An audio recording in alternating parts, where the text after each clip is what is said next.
The rain had a rhythm that evening in Amritsar. It didn't pour, nor did it merely drizzle, it fell with quiet purpose, as though the sky itself was reflecting the mood of the man walking along the narrow street just outside the city's heart. His name was Arjan Singh. To most who knew him, Arjan had everything. He ran a small but successful IT firm, lived in a comfortable house with his wife and young daughter, and regularly posted pictures of his morning green tea beside self-help books on social media. Yet for all his outward appearances of stability, Arjan was restless, anxious in ways he could not quite define. He had begun to wake in the early hours of the morning with a hollow feeling in his chest, like something inside him was missing. It wasn't always like this. A decade ago, Arjan had been deeply connected to his faith. Raised in a practicing Sikh family in Punjab, he remembered the gentle voice of his grandfather reciting Japji Sahib in the pre-dawn hours, the warmth of langar in the Gurdwara courtyard, and the power of kirtan echoing through golden-lit halls. As a teenager, he had even considered training to become a ragi, but time had its way of dulling devotion. Between exams, business ambitions, and the noise of modern life, Gurbani became distant an echo from another lifetime. Now, at 34, Arjan found himself successful but spiritually empty. He had money, but no joy, a family, but no inner peace. And as the months passed, the weight of this unspoken burden grew heavier. That evening, as the rain tapped softly on his windshield, Arjan sat parked in front of his old neighborhood Gurdwara. It had been years since he'd stepped inside, and he wasn't sure why he had driven there. Perhaps it was nostalgia, or perhaps it was something deeper, a silent call from within. He watched the glowing entrance for a few moments. Men and women, barefoot, walked in through the marble gate, their heads covered with dupattas and turbans, many carrying nothing but humble offerings and bowed hearts. He hesitated, and then, as if carried by something beyond himself, Arjan got out of the car, pulled the patka from his glove box, tied it over his head, and walked toward the Gurdwara doors. Inside, the scent of sandalwood and warmth of burning incense greeted him. The Guru Granth Sahib sat majestically under the canopy, adorned with flowers, its aura serene and commanding. A soft shabad was playing in the background. Manji Tai Jagjit, conquer your mind, and you will conquer the world. The words settled into Arjan's chest like a whisper that had waited years to be heard. He folded his hands, bowed low, and sat quietly among the small congregation. The shabad continued, the rhythmic tabla, the harmonium, the voices rising and falling. It felt like a conversation between the soul and something infinite. For the first time in months, maybe years, Arjan felt, still, a gentle hand tapped his shoulder. He turned to see an elderly man, white-bearded, eyes kind and full of grace. You look like someone who came here with a question, the man said with a soft smile. Arjan paused, then nodded. I don't even know the question, he whispered, ashamed. But I can't sleep anymore. I have everything, but I feel like I'm drowning. Something's missing. The old man smiled wider. You've come to the right place then. Sometimes we don't need answers. We need Shabad to awaken the question properly. He motioned for Arjan to follow him.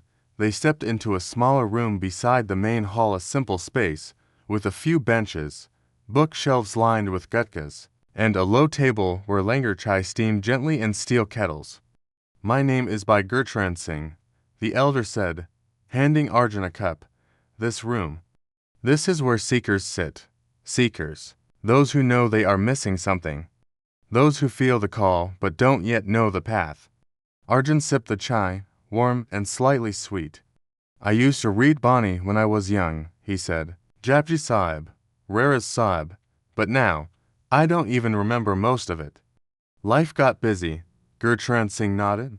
Life always gets busy. That's why Bani is called Gurbani. It is the Guru's word, not just scripture, not ritual. It's the voice that calls us back when we get lost. There was silence for a while. Outside, the rain had stopped. Then Arjan asked softly, what does Gurbani really teach us about life? The old man smiled again. Why don't we walk together for a few days? You ask, and we'll reflect. Let the Shabbat answer, not me. That night, Arjun returned home quieter than usual. His wife, Harleen, noticed it, but said nothing. He kissed his daughter on the forehead, sat on the sofa, and opened an old Granth Sahib that had been tucked away in the bookshelf for years. He opened the first page, Ik Ankar, Sat Nam, Kartapurak. And as his eyes followed the words, his heart stirred like a long-lost instrument being tuned again. He didn't know it yet, but this was the beginning of his return not just to faith, but to the deeper truth of what it means to live fully. The next morning, Arjun woke early without an alarm, for the first time in weeks. He hadn't jolted out of sleep in a cold sweat or with a sinking heaviness. Instead, a strange calm lingered in his chest. He couldn't explain it, but the echo of Manjitai Jagjit was still present, like a thread gently pulling at his heart. By 6:30 a.m., he stood at the Gurdwara gates again. The marble floor felt cool under his feet as he entered and bowed his head before the Guru Granth Sahib. A quiet peace settled around him. There were only a few early risers inside, elderly men reciting Nitnam, women in soft-colored dupattas sitting silently with closed eyes. He found Bhai Gurtrand Singh waiting near the same corner as the day before, a small pothee in hand. "Welcome back, Beta," he said gently, patting the cushion beside him. "You're right on time. Today, let's begin with a Shabad that asks the first question most of us avoid." He opened the pothee and read aloud. "How can you live, brother, Kisvin Jivan Hoy, Mirbai, without whom can there be life, O my brother?" Arjun read the line again in his mind, "Without whom can there be life?" He sat back, the words washing over him. What is this line really asking? He asked. Bhai Gurtrand paused. It's not just asking about survival. It's asking, what are you depending on to feel alive? Your job, your status, your relationships, even your own strength. Gurbani brings us to this. Without Waheguru, what is the point of life? Arjun was quiet. It felt uncomfortable. He had built his life on control, on planning, on being self-sufficient. But this line questioned all of that. Bhai Gurtrand continued, "In today's world, we rely on everything except the divine. We think money will protect us, people will complete us, or success will fulfill us." Gurbani dismantles that illusion. It teaches that true life begins when we recognize the one who sustains it all. He handed Arjun the pothee. "Here, read the full Shabad this evening, but don't just read, feel it. Let it speak to your condition."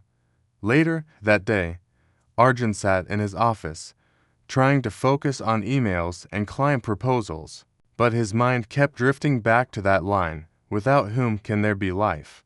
He looked around at the certificates on his wall, the modern furniture, the framed photo of his family vacation in Manali. It was all beautiful, but it suddenly felt fragile, temporary. That evening, instead of scrolling on his phone after dinner, he opened the pothee. He read the Shabad slowly, letting each word settle into his chest. Without the name, there is no peace. Without the name, no comfort. Without the name, the soul is in agony, like a fish out of water. As he read, something began to shift.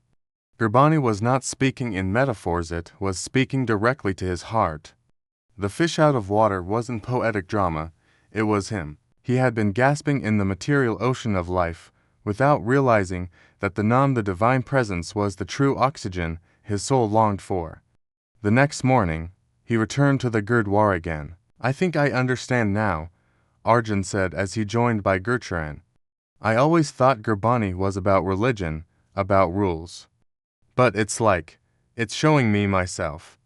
Gurtrand smiled. "Exactly. Gurbani is not outside of you, it is the mirror inside. It doesn't just talk about God, it reveals your condition, your mind, your patterns." He opened another page. "Manti Ujat Sarupai, Apnamul Pachan. O mind, you are the embodiment of divine light, recognize your origin." That, he said, is the heart of Gurbani's teaching.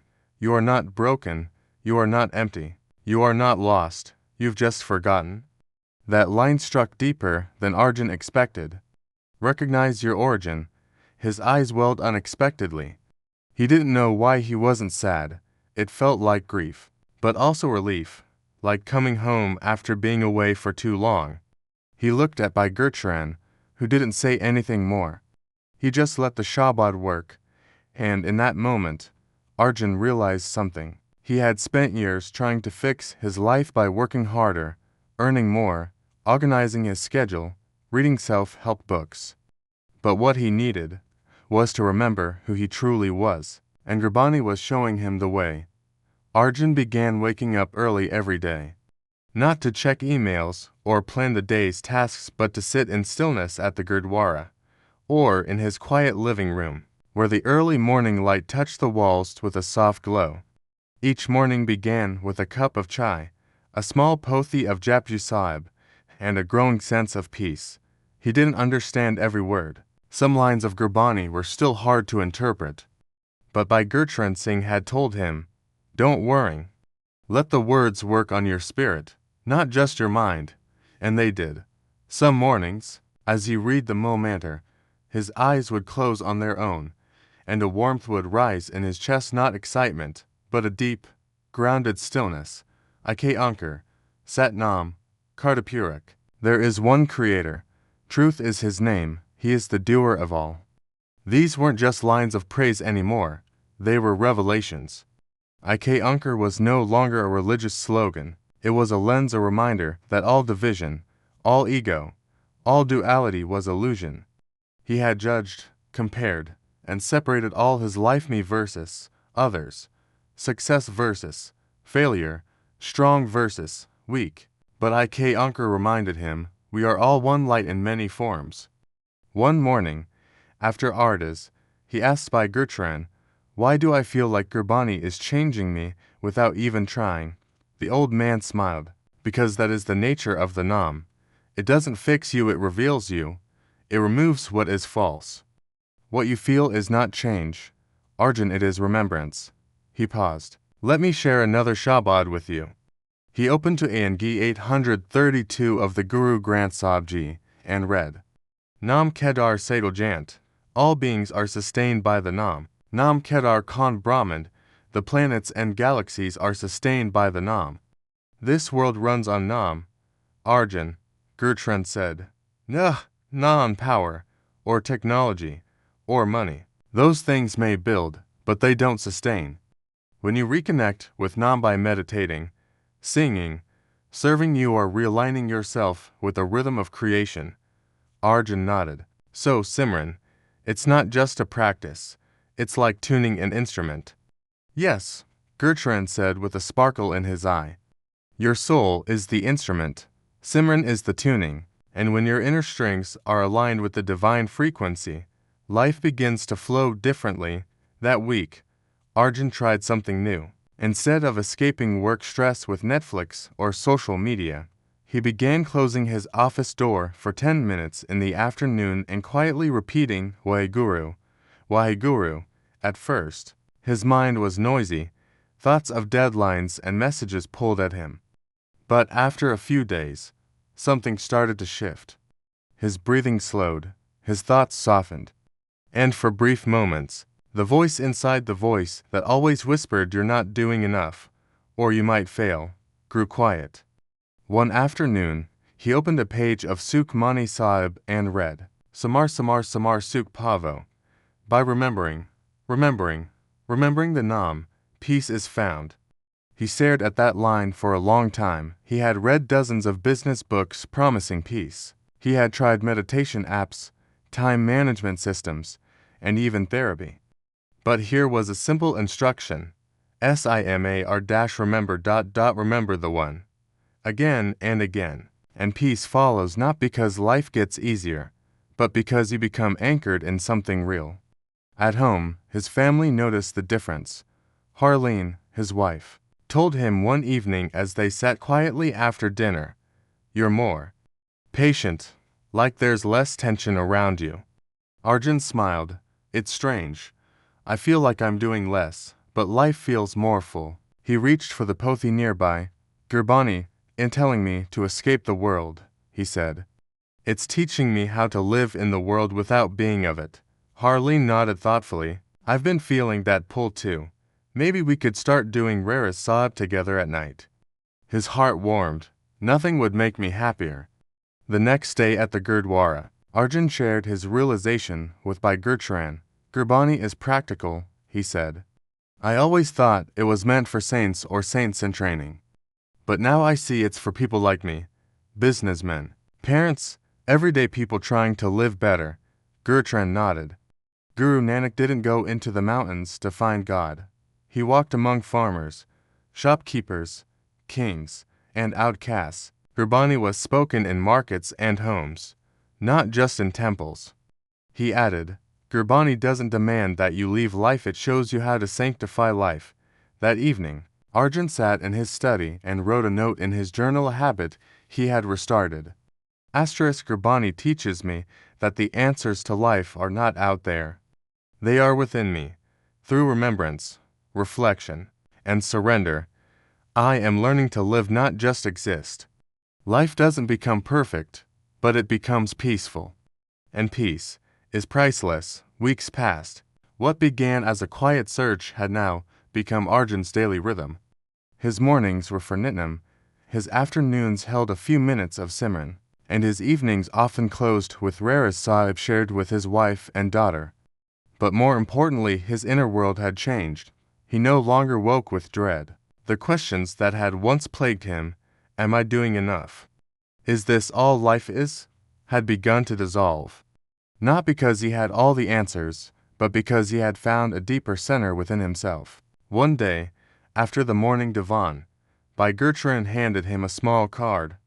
On it was written, Namjapat Sukhov, Duk na lagai bai. Chanting the Nam brings peace. Suffering does not touch the one who remembers. Oh brother. Arjun stared at the line. Is that really possible? He asked. A life without suffering. Gurcharan smiled. Not a life without pain. Beta. Pain will come, that's the nature of life. Illness, loss, hardship, they visit everyone.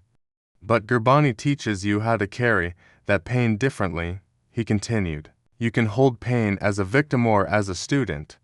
Gurbani helps you see even suffering as a teacher. Not long after, Arjun was tested. One evening, he received a call from his office manager. A major client had pulled out of a 6-month contract, and 2 projects were stalled. It wasn't catastrophic, but it meant delays in payments and stress for the team. The old Arjun would have spiraled anger, control, late-night anxiety.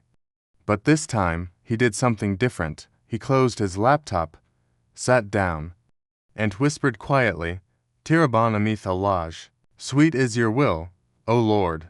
He repeated it like a mantra, not to suppress fear, but to surrender his fear. His breathing slowed.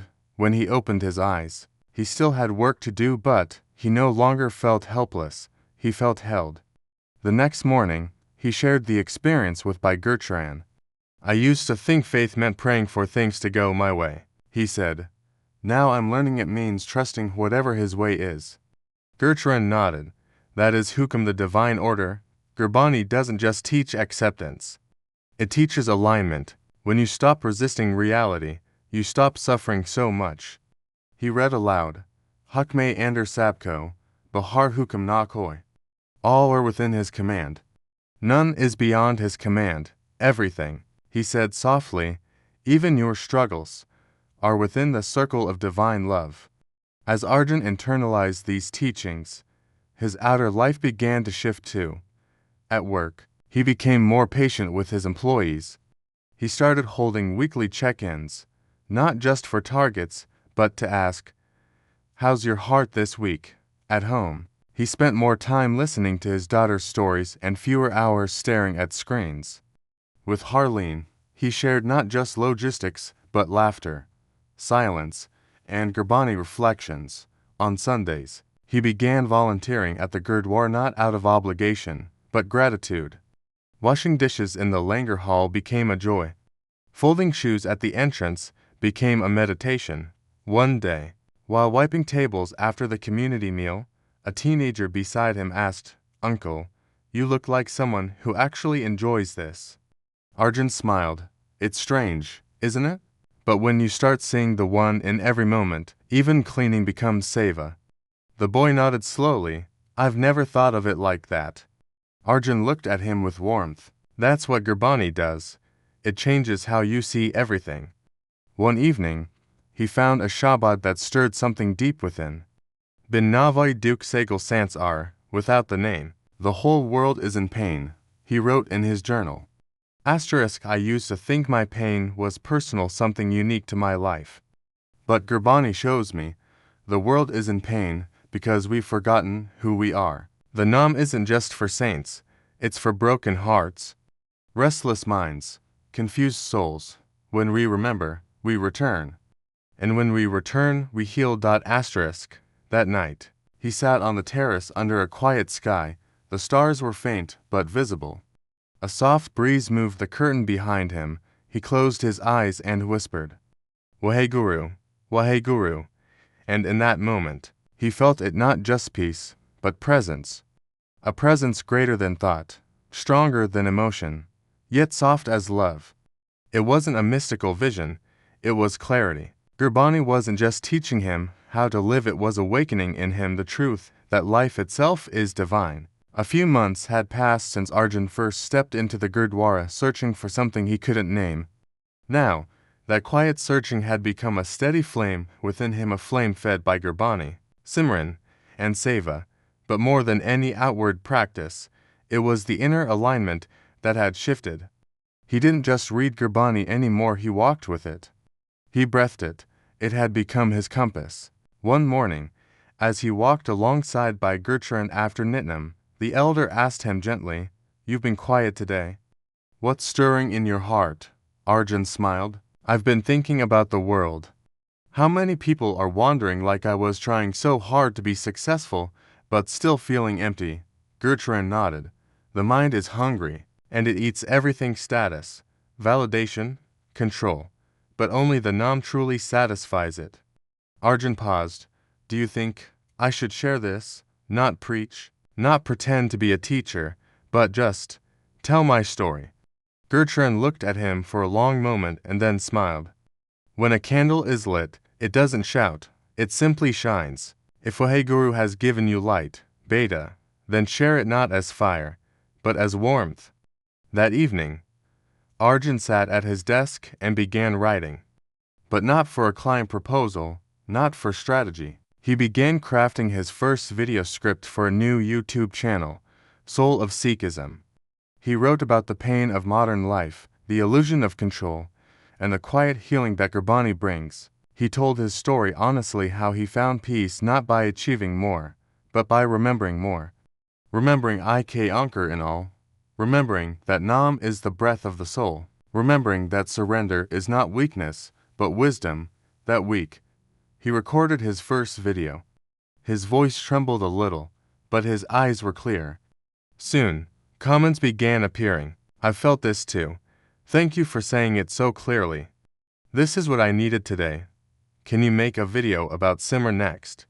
He replied to every message, not as an expert, but as a seeker walking the path with others. Week by week, the channel grew. Not because of fancy visuals or trending content, but because people could feel the sincerity, the truth in the words, the power in the shabads he shared. One day, he received an email from a college student in Canada. Uncle, I was going through a depressive episode and stumbled on your video about Gurbani. I started listening to Japji Sahib again. I'm not healed overnight, but I feel like there's a way back now. Thank you. Arjun's eyes filled with tears. He had once longed for healing. Now, Waheguru had made him a vessel to bring it to others.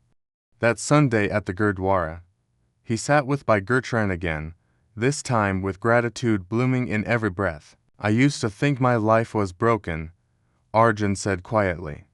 Now I see it was only disconnected. He opened his pothi and read aloud, Gur Ka Shabad Rakwara Hovai. The Guru's word becomes the protector of the soul. Yes, Gurcharan replied. The world is loud, but the Shabad is louder. It doesn't silence life's noise, It sings above it. The next week, Arjun gave a small talk at the Gurdwara youth camp. He spoke not from theory, but from transformation. He quoted, "Gurbani is the boat. The Guru is the captain. Whoever boards this boat is carried across." He looked at the young faces in front of him and said, "Don't wait for a perfect life to seek Gurbani. Seek Gurbani and your life will start becoming whole." Now, every morning, Arjun wakes before dawn, not out of habit but out of love. He doesn't chase peace anymore, he sits with it. He doesn't search for meaning. He lives it.